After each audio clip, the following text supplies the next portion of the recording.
Ce matin, on rencontre Mme Dominique Clouté, pardon, Coutelet, Écoute-les. Coutelet, bon, ça va. Indiquée directrice générale par intérim du C3S Cléophas Claveau et Mme Josée Coulombe, première vice-présidente de la Fondation de l'Hôpital de la Baie. Bienvenue à l'émission, puis je m'excuse de torturer ton nom de famille. On va commencer d'abord, on est là pour parler d'un événement spécial, mais d'abord, on va expliquer ou réexpliquer aux gens qu'est-ce que c'est la Fondation de l'Hôpital de la Baie. La Fondation de l'hôpital, entre autres, fait en sorte qu'on peut ramasser des sommes pour pouvoir compléter les équipements que l'hôpital ne peut pas acheter, chose qui est très importante là, pour notre petit lieu ici à Ouais. la baie. Ça fait combien de temps que ça existe, cette fondation? La Fondation existe au moins depuis les années 70, là, exactement. Je n'ai pas la date, là, mais c'est vraiment depuis 70 que ça existe. Donc, au fil du temps, c'est ça qui est là pour soutenir au niveau des équipements principalement. Oui.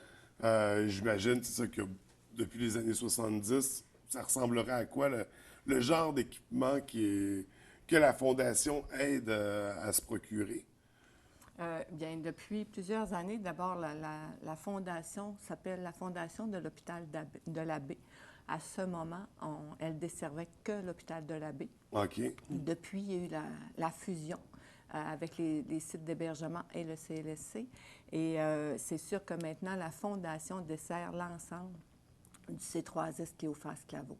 Donc, dans les débuts, la Fondation a aidé beaucoup pour le changement au niveau des lits électriques. D'abord pour la partie de l'hôpital et par la suite dans les sites d'hébergement. Différents équipements comme des civières, tout l'équipement qui est à l'urgence, les civières qui sont là. Et plus récemment, il y a plusieurs années aussi, elle avait fait un don pour l'acquisition d'un autobus adapté qui a fêté ses 20 ans cette année, dont on a dû la changer. Et la Fondation récemment a contribué pour l'achat du nouvel autobus qu'on va recevoir au cours du mois de juin.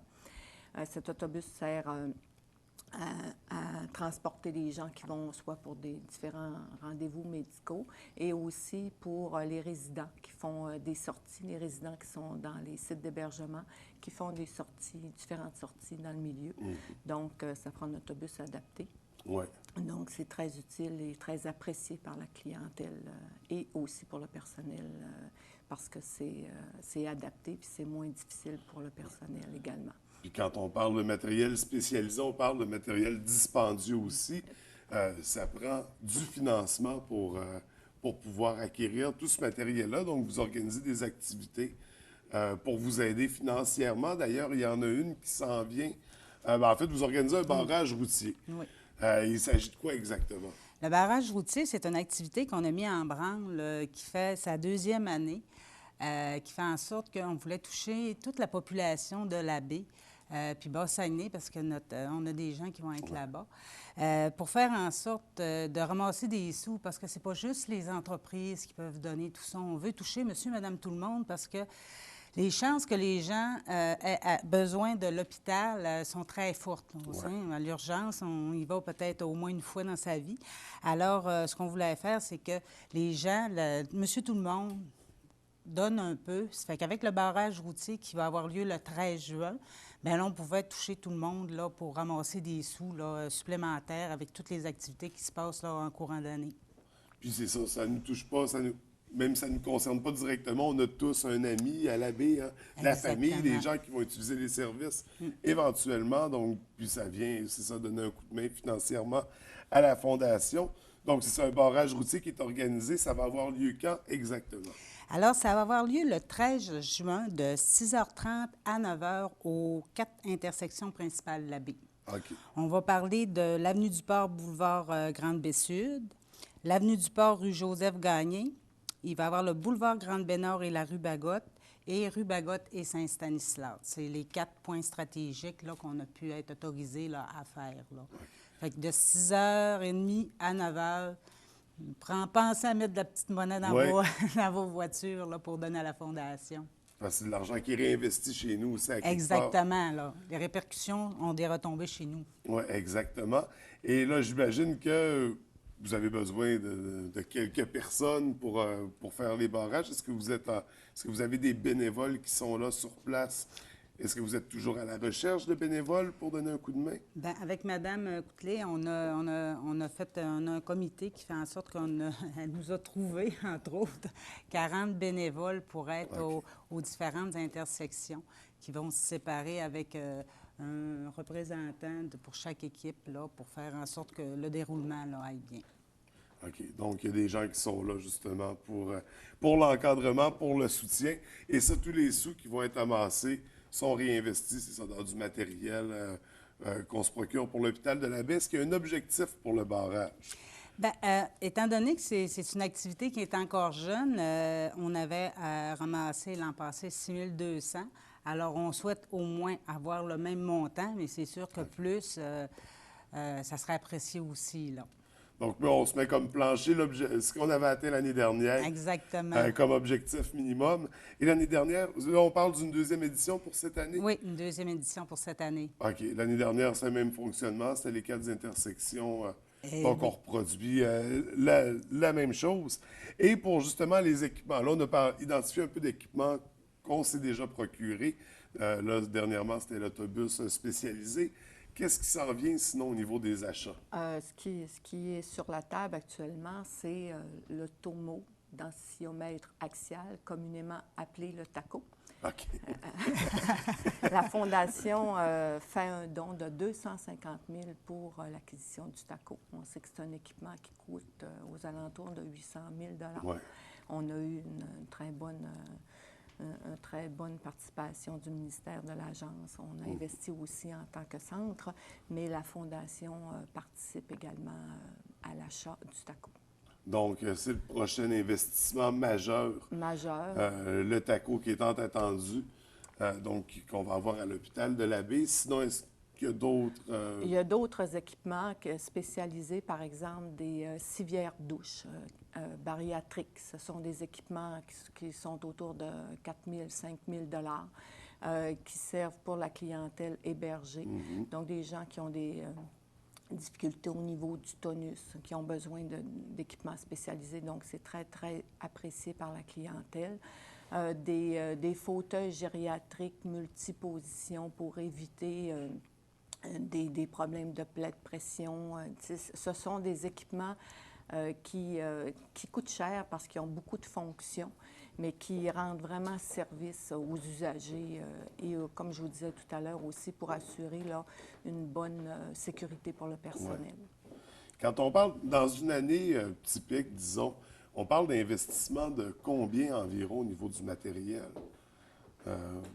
En général, là, si on fait une moyenne. Par année, Ouais.